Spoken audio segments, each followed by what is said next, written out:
Hello students, तो कैसे हैं आप लोग। हमारा चैप्टर चल रहा था कंपैरेटिव फाइनेंशियल स्टेटमेंट। ठीक है भाई। तो कल मैंने आपको कुछ होमवर्क दिया था और कुछ ऑब्जेक्टिव टाइप क्वेश्चंस दिए थे। तो कुछ बच्चों ने ऑब्जेक्टिव टाइप क्वेश्चंस के अंदर प्रॉब्लम पूछी है और जो बाकी होमवर्क है उसमें से भी प्रॉब्लम पूछी है। देखो, अगर किसी भी स्टूडेंट ने अगर ऑब्जेक्टिव टाइप क्वेश्चंस जो चैप्टर के बाद में है अगर वो नहीं करे है ना, तो बेटा बहुत बड़ी गलती करी है आपने। क्योंकि इस समय आपको पता नहीं है, बोर्ड का पैटर्न चेंज हो चुका है और 20 मार्क्स के ऑब्जेक्टिव टाइप क्वेश्चंस आने हैं एग्जाम के अंदर, 1 मार्क्स के। तो अगर आप ऑब्जेक्टिव टाइप क्वेश्चंस चैप्टर के नहीं कर रहे हो तो आप चैप्टर को अधूरा छोड़ रहे हो। और इस समय आप 12th के अंदर हो और 12th के अंदर किसी भी चैप्टर को अधूरा छोड़ना मतलब कि अपने मार्क्स को सैक्रिफाइस करना। तो इसीलिए अगर किसी ने अभी तक ऑब्जेक्टिव टाइप क्वेश्चंस नहीं करे हैं तो वो उन्हें जरूर ट्राई कर ले। और उसके अंदर कोई भी क्वेश्चन अगर समझ ना आए, कोई भी फिलअप, कोई भी ट्रू फॉल्स या कोई भी ऑब्जेक्टिव टाइप क्वेश्चंस आपको समझ ना आए तो सिंपली मेरे को मैसेज कर दे। और अगर आप, वैसे मुझे उम्मीद तो नहीं है, पर अगर आप कोई और बुक आपके पास घर पे अकाउंट्स की पड़ी है, आप उसमें से ऑब्जेक्टिव टाइप क्वेश्चंस करते हो या उसमें से भी कोई प्रॉब्लम आती है, तो वो भी आप बिंदास बेझिझक मेरे को प्रॉब्लम भेज दो, उस प्रॉब्लम का भी आपको जवाब दिया जाएगा। ठीक है भाई। तो अब क्वेश्चन नंबर 15 है, जो प्रॉब्लम आई थी आपकी पेज नंबर 3.28 पे आपकी डिस्प्ले पे शो हो रहा होगा। इसके अंदर हमें कंपैरेटिव बैलेंस शीट बनानी है। ठीक है, तो लिखा हुआ है from the following information prepare a comparative balance sheet of depth limited. ठीक है, तो हमें 2 ईयर दे रखे हैं, 31 मार्च 17 और 31 मार्च 16। तो भाई हमने फॉर्मेट बना लिया, पर्टिकुलर नोट नंबर 31 मार्च 16 और 31 मार्च 17 और एब्सोल्यूट चेंज और परसेंटेज चेंज। तो बैलेंस शीट बनानी है। सबसे पहली जो हेडिंग होती है वो क्या होती है, इक्विटी एंड लाइबिलिटी।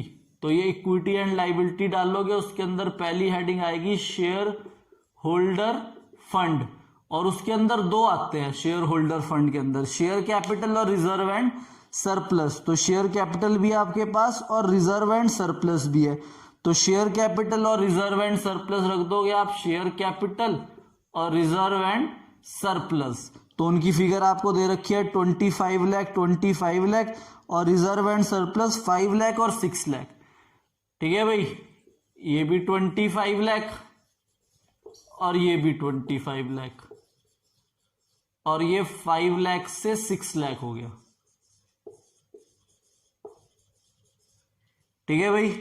उसके बाद सेकंड हेडिंग आती है हमारी नॉन करंट लाइबिलिटी।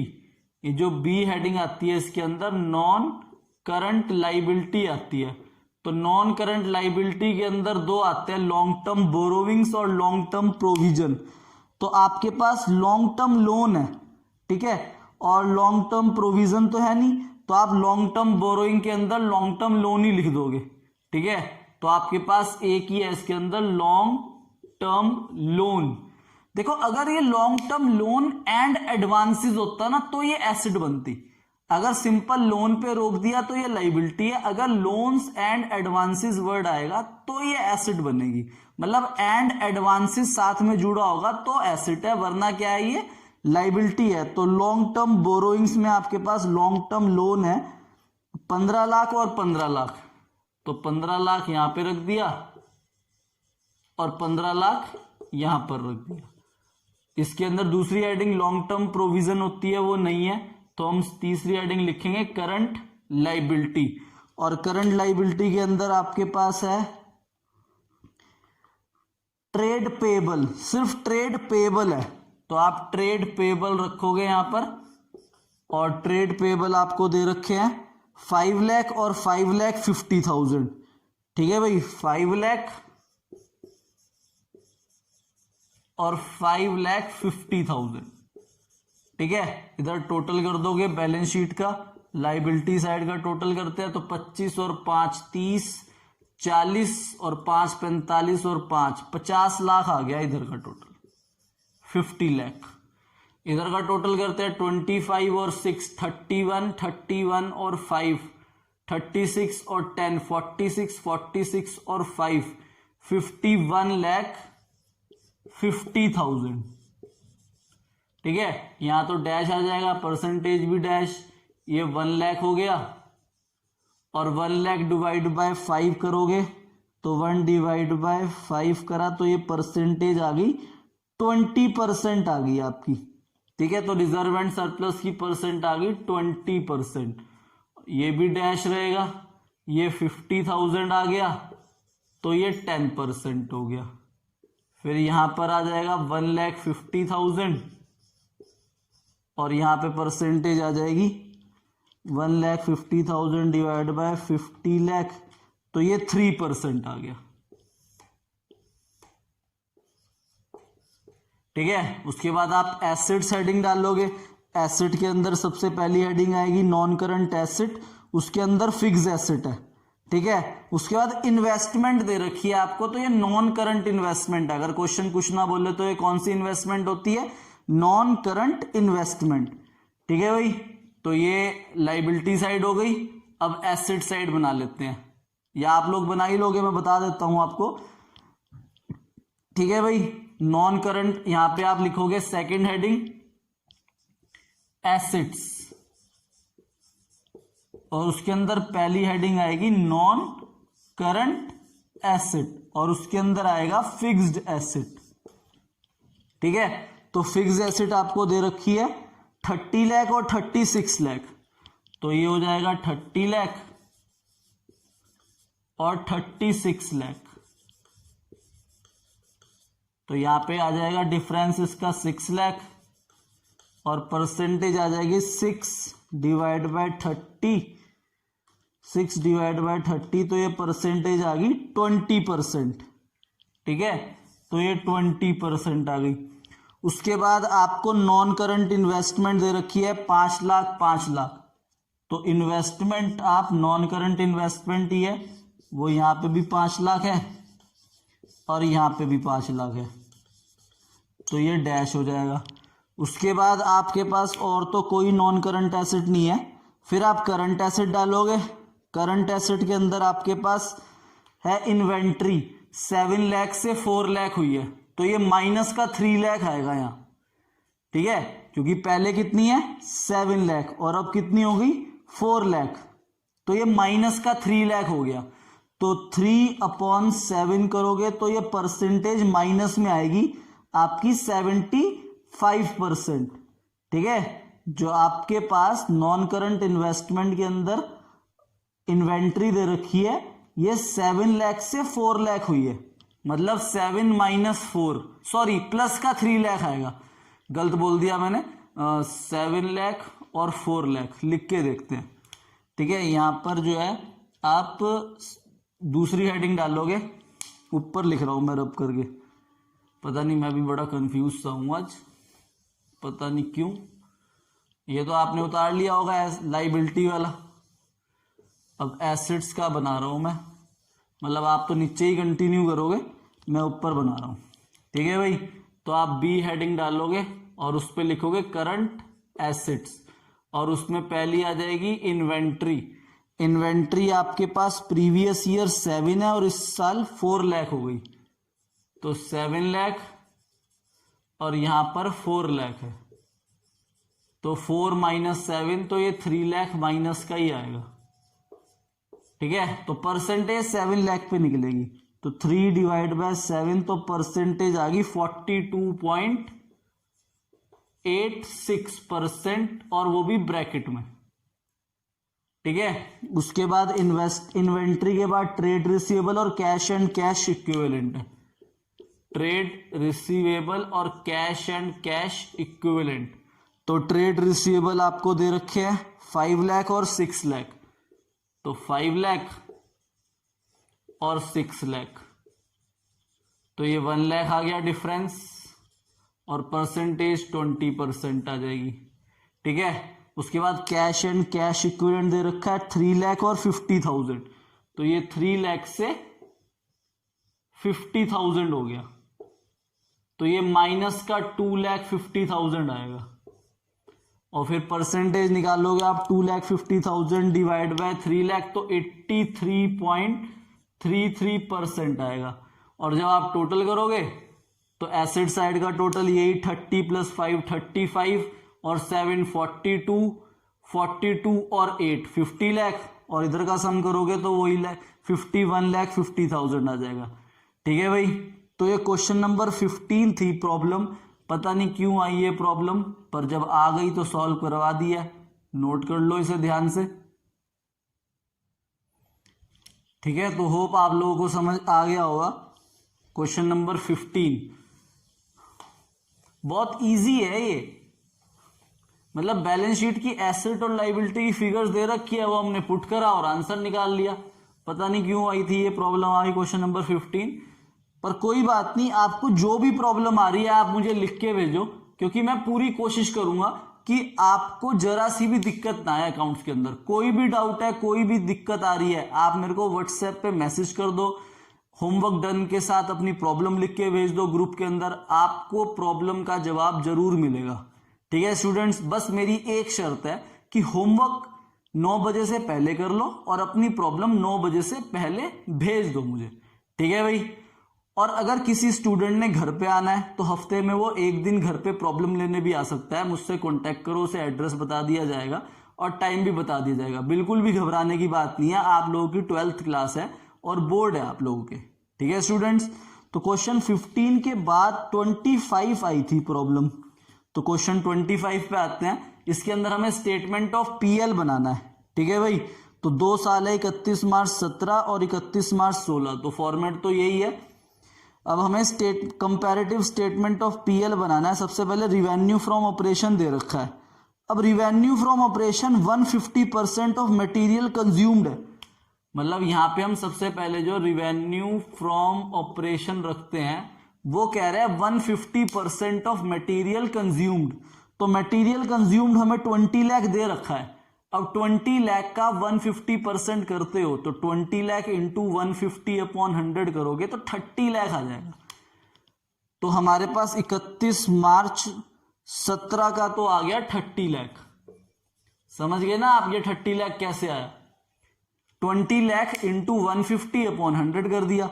ऐसे ही प्रीवियस ईयर का 120% ऑफ मटेरियल कंज्यूम्ड है, तो 10 लाख का 120% करोगे तो 10 लाख इंटू 120/100 तो 12 लाख हो गया। तो ये 12 लाख आ गया रिवेन्यू फ्रॉम ऑपरेशन।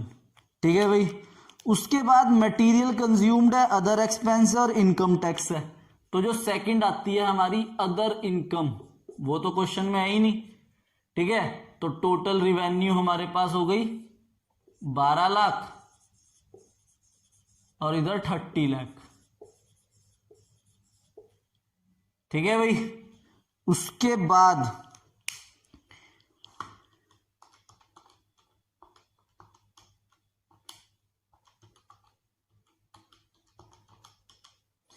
बाद हमें मटेरियल कंज्यूम दे रखा है, तो हम तीसरी हेडिंग तो ये हो गई हमारी टोटल रिवेन्यू, और फोर्थ हेडिंग आ जाएगी हमारी लेस एक्सपेंस, और एक्सपेंस में कॉस्ट ऑफ मटेरियल कंज्यूम्ड है दे रखा हमें सबसे पहले 10 लाख और 20 लाख, तो ये 10 लाख रख दिया और ये 20 लाख रख दिया। ठीक है, उसके बाद है अदर एक्सपेंसेस, तो अदर एक्सपेंसेस हमें दे रखे हैं 20% ऑफ मटेरियल कंज्यूम, तो मटेरियल कंज्यूम्ड ये 20 लाख है, 20 लाख का 20% कितना होता है 4 लाख।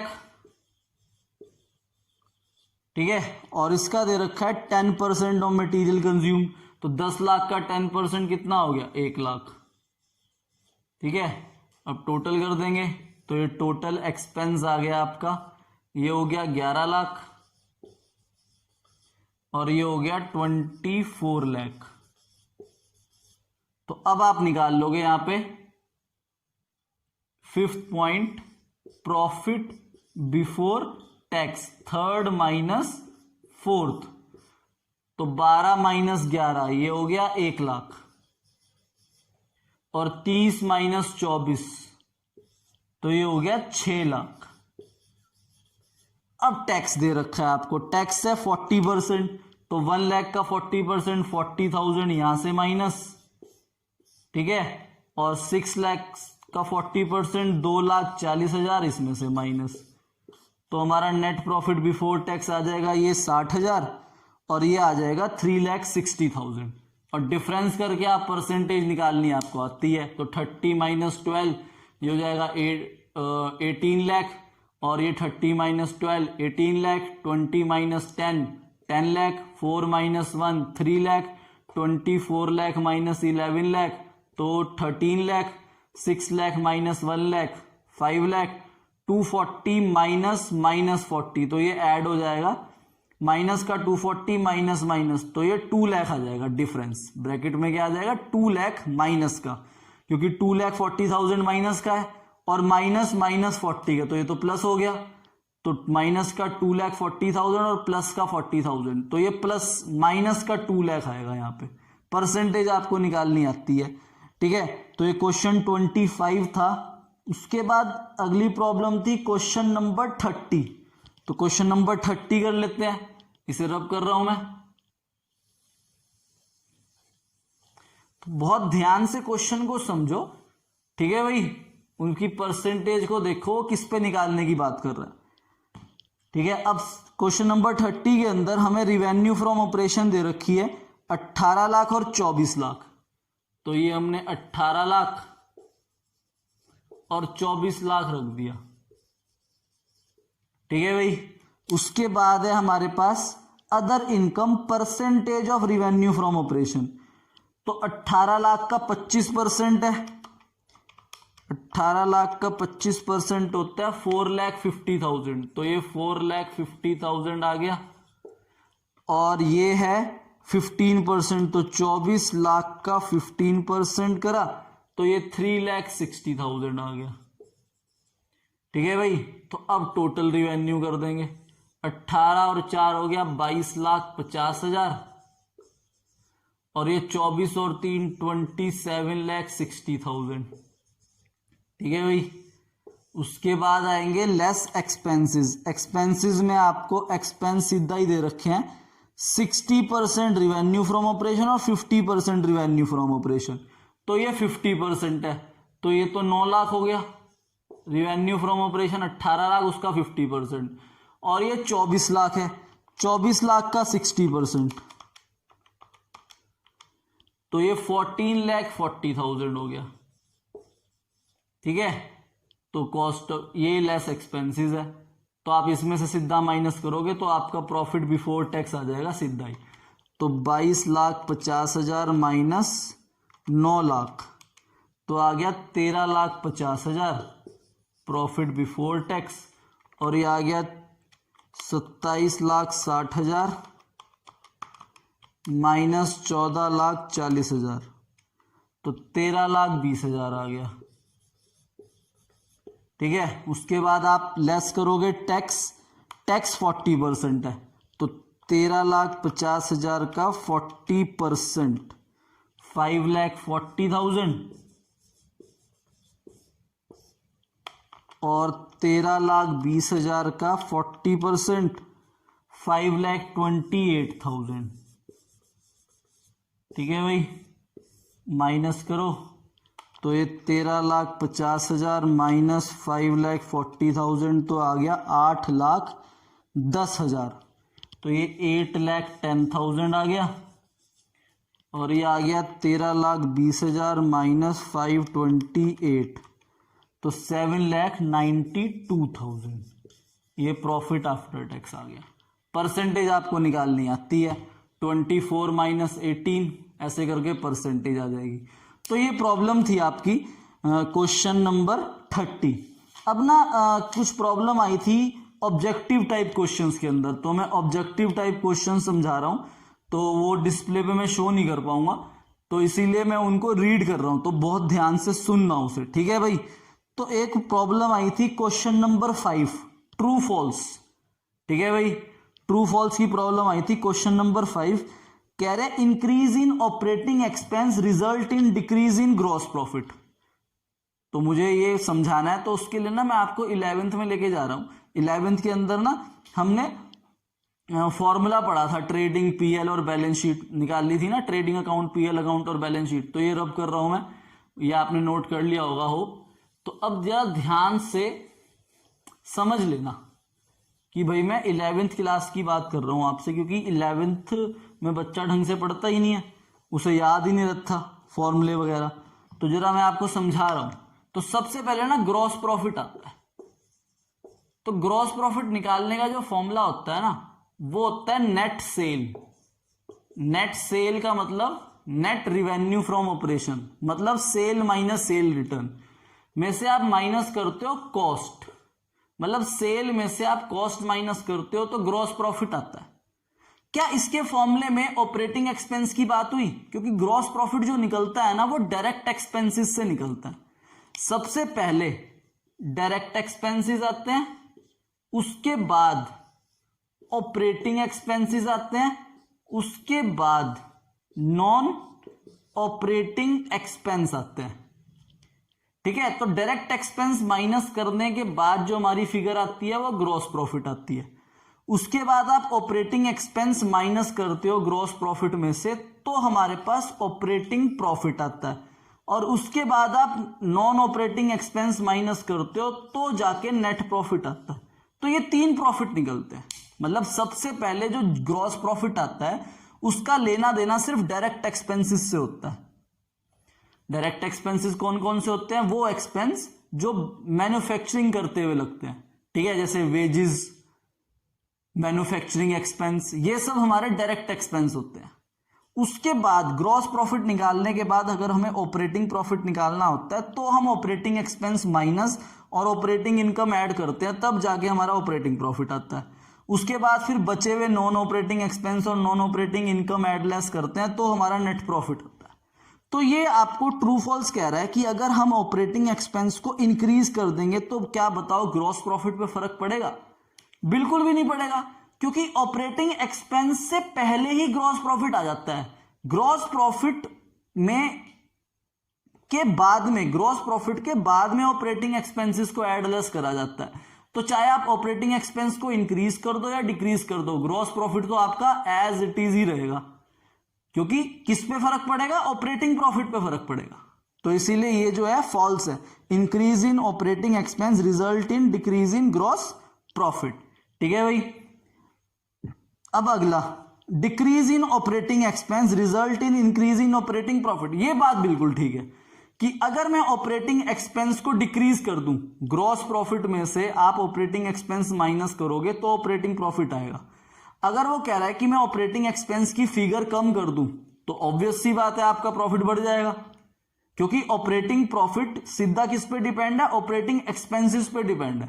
तो ऑपरेटिंग एक्सपेंस अगर कम होंगे तो ऑपरेटिंग प्रॉफिट बढ़ जाएगा। तो ये ट्रू है। ठीक है, तो कह रहा है decrease in operating profit result in increase in operating profit. तो ये बिल्कुल ट्रू है। ठीक है भाई। फिर एक ट्रू फॉल्स था 14, comparative statement of profit and loss show the changes in financial position. अब ये पता नहीं बेटा आपकी क्यों प्रॉब्लम आई है। फाइनेंशियल पोजीशन, क्या हमारा statement of PL financial position को दिखाता है? बिल्कुल भी नहीं दिखाता। फाइनेंशियल पोजीशन का मतलब है बैलेंस शीट। फाइनेंशियल पोजीशन का मतलब क्या है? Balance sheet. और स्टेटमेंट ऑफ पीएल सिर्फ इनकम और एक्सपेंसेस को दिखाता है, ये हमारी फाइनेंशियल पोजीशन को नहीं दिखाता। इसीलिए ये भी फॉल्स है। Comparative statement of PL show the changes in financial position, बिल्कुल भी नहीं। Financial comparative statement of balance sheet अगर होता तो वो फाइनेंशियल पोजीशन के चेंजेस को दिखाता है। ये तो हमारे इनकम और एक्सपेंसेस के चेंजेस को दिखाता है। ठीक है, तो स्टेटमेंट ऑफ पीएल किसको दिखाता है? Changes in income and expenses, gain या लॉसेस, प्रॉफिट या लॉसेस के चेंजेस को दिखाता है हमारा कंपैरेटिव स्टेटमेंट ऑफ पीएल। तो ये भी फॉल्स है। ठीक है, अब आ जाओ क्वेश्चन नंबर 16 आया था एक ट्रू फॉल्स का, तो पढ़ते हैं। कह रहे हैं if there has no interest income in previous year, पिछले साल, अब ये जो इनकम की बात हो रही है तो यहां पे इनकम है, इंटरेस्ट इनकम, ये पिछले साल 0 है और इस साल 5000 हो गई। ठीक है भाई। तो कह रहे हैं if a firm has no interest on income in previous year and 5000 of interest in income in the following year, the percentage of changes will be 100%। बिल्कुल सही भाई, 0 से 5000 हो गया तो एब्सोल्यूट चेंज 5000 है और परसेंटेज इस पे निकलती है, तो 5000 डिवाइड बाय 0 इंटू 100 करोगे तो वो 100% ही होता है। ठीक है, तो 100% ही तो चेंज हो रही है, क्योंकि 0 से आपने 5000 कर दिया तो आपने सीधा 100% राइज करा। ठीक है, तो ये ट्रू है, क्वेश्चन नंबर 16 ट्रू फॉल्स का। अब आया फिल इन दी ब्लैंक्स की बारी। तो फिल इन दी ब्लैंक्स के अंदर सेकंड प्रॉब्लम आई थी, फिल इन दी ब्लैंक्स। तो पढ़ते हैं, a comparative statement of PL aims to measure increase और decrease in income and expenses in terms of rupee as well as in percentage, क्योंकि हम rupees में भी निकालते हैं और परसेंटेज में भी निकालते हैं। तो कंपैरेटिव स्टेटमेंट ऑफ पीएल का मतलब यही तो है कि आपने चेंजेस दोनों में निकालना है, कि रुपीज के अकॉर्डिंगली कितना चेंज हो रहा है और परसेंटेज के अकॉर्डिंगली कितना चेंज हो रहा है। ठीक है भाई, तो ये प्रॉब्लम थी क्वेश्चन नंबर 2। उसके बाद 6, horizontal analysis also called dynamic analysis. Horizontal, ऐसे अगर एनालाइज कर रहे हो तो उसे हॉरिजॉन्टल बोलते हैं। हॉरिजॉन्टल में क्या होता है, फिगर चेंज होती है, क्योंकि जैसे जैसे आप चेंज करते रहोगे भाई, अगर आप इन दोनों साल के बारे में बात कर रहे हो तो 5000 चेंज हुआ, फिर कि किसी और साल के बारे में बात करोगे तो उसमें कोई और चेंज हो जाएगा, क्योंकि हर साल चेंजेस अलग अलग होते हैं, फिक्स्ड नहीं होते। इसलिए हॉरिजॉन्टल अगर आप चेंज कर रहे हो तो उसके अंदर डायनेमिक मतलब फ्लेक्सिबल चेंजेस होते हैं, कि पिछले साल इनकम 10,000 थी, इस साल 12,000 होगी तो 2,000 से इंक्रीज, फिर 12,000 से 15,000 होगी तो 3,000 इंक्रीज, फिर 15 से 25 होगी तो 10,000 इंक्रीज। तो इसीलिए horizontal analysis also called dynamic, इसे डायनेमिक एनालिसिस भी बोलते हैं, क्योंकि ये फिगर को रिजिड नहीं रखता, फिगर चेंज होती रहती है हर साल। इनकम ऐसा नहीं कि हर साल इनकम 2,000 से ही बढ़ेगी ना, 2,000 की जगह 2,500, 3,000 ऐसे करके चेंजेस हो जाती है फिगर्स। इसलिए हॉरिजॉन्टल एनालिसिस को डायनेमिक एनालिसिस भी बोलते हैं। उसके बाद अगली प्रॉब्लम है वर्टिकल एनालिसिस ऑल्सो कॉल्ड, ये स्टैटिक होता है। अब वर्टिकल एनालिसिस जो हमने सीखना है ना, वो मेन हमने कॉमन साइज स्टेटमेंट के अंदर सीखना है। ठीक है, तो कंपैरेटिव स्टेटमेंट ऑफ पीएल को हॉरिजॉन्टल एनालिसिस भी बोलते हैं, और जो हमने अगला चैप्टर करना है अपना अभी जो नेक्स्ट वीडियो के अंदर, जो अब अगली वीडियोस बननी है, वो कॉमन साइज फाइनेंशियल स्टेटमेंट के ऊपर ही बननी है। तो कॉमन साइज फाइनेंशियल स्टेटमेंट के अंदर हम सीखेंगे वर्टिकल एनालिसिस क्या होता है। वर्टिकल मतलब ऐसे ऊपर से नीचे एनालाइज करते हैं, तो उसको स्टैटिक रखते हैं, क्योंकि हमने उसी साल को एनालाइज करना है, और जिस साल को हम एनालाइज कर रहे हैं उसकी फिगर्स चेंज नहीं होगी, अगले साल चेंज हो सकती है फिगर्स, उस साल तो सेम रहेगी ना। तो वर्टिकल एनालिसिस जो होता है वो एक ही साल का होता है, उसमें कंपैरिजन नहीं होता। जो हमने कॉमन साइज स्टेटमेंट सीखनी है उसके अंदर हम किसी को कंपेयर नहीं करेंगे, 2 साल 3 साल 4 साल, कोई कंपैरिजन नहीं होना उसके अंदर। हम आज वाले साल को आज से ही कंपेयर करेंगे, तो उसे वर्टिकल एनालिसिस को स्टैटिक एनालिसिस भी बोलते हैं।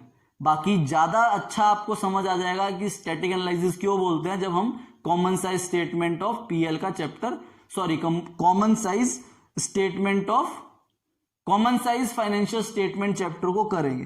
ठीक है स्टूडेंट्स, तो ये प्रॉब्लम्स थी आपकी कुछ इस चैप्टर से रिलेटेड। अगर किसी भी स्टूडेंट ने अभी तक ऑब्जेक्टिव टाइप क्वेश्चंस नहीं करे हैं इस बुक के, तो प्लीज मेरी रिक्वेस्ट है आपसे कि उसे कर लो। अगर आप ऑब्जेक्टिव टाइप क्वेश्चंस नहीं करोगे तो ये चैप्टर अधूरा है आपका।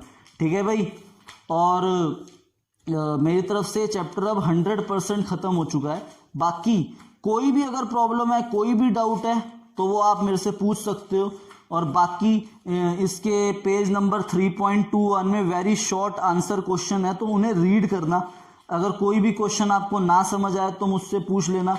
ठीक है, उसके बाद इसके एडवांटेजेस डिसएडवांटेजेस भी हैं, उन्हें भी रीड करना।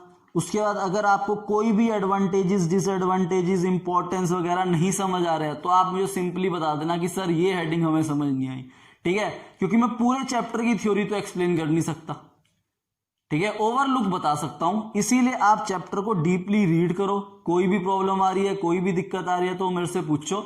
और मैं आपको अभी बता रहा हूं कि अपना पुराना साथ साथ रिवाइज करते हुए चलो, क्योंकि कुछ नहीं पता कब हमारे फिजिकल बैच चलेंगे और कब मैं आपको फिजिकली रिवीजन करा पाऊंगा। इसलिए स्टूडेंट्स अपने पुराने चैप्टर को रिवाइज करते रहो। जहां से आपको जो बुक मिल रही है वहां से वो क्वेश्चन करो। कोई भी डाउट है, कोई भी प्रॉब्लम है, मेरे से पूछो। पुराना कोई भी चैप्टर अगर आप रिवाइज कर रहे हो तो उसकी कोई भी प्रॉब्लम, कोई भी क्वेश्चन समझ नहीं आ रहा तो मेरे से पूछो। एक दो बच्चे हैं जो पुराना रिवाइज कर रहे हैं, एक दो बच्चे हैं, मैं नाम नहीं बता रहा, फंडामेंटल ऑफ पार्टनरशिप चैप्टर उन्होंने रिवाइज करना शुरू कर दिया और वो मेरे से व्हाट्सएप पे प्रॉब्लम भी पूछते हैं। तो बहुत अच्छी बात है, क्योंकि अकाउंट्स जो है वो एक दिन में रिवीजन का सब्जेक्ट ही नहीं है। अगर आपके 4-5 दिन बाद एग्जाम है और 6 चैप्टर अगर उसके अंदर आ रहा है, आप बोलो सर ये रिवाइज करा दो, हो ही नहीं सकते। अकाउंट्स की तैयारी तो आपको रोज करनी पड़ेगी, रोज अपना रूटीन बनाओ कि 2 घंटे मुझे अपना करंट चलना है और 2 घंटे मुझे पुराना रिवाइज करना है। बिजनेस इको में कहता हूं कि चलो ठीक है वो रिवाइज हो सकती है, एक दिन के अंदर आप चैप्टर अगर समझ सकते हो, पर अकाउंट्स को नहीं समझ सकते। इसीलिए अपने अकाउंट्स के रिवीजन को साथ साथ करते रहो। किसी ने ऑब्जेक्टिव टाइप क्वेश्चन नहीं करे हैं तो उसे कर लो, कोई भी डाउट है, कोई भी प्रॉब्लम है तो मेरे से पूछ लेना। ठीक है स्टूडेंट्स, ये चैप्टर हमारा खत्म हो गया। Bye bye.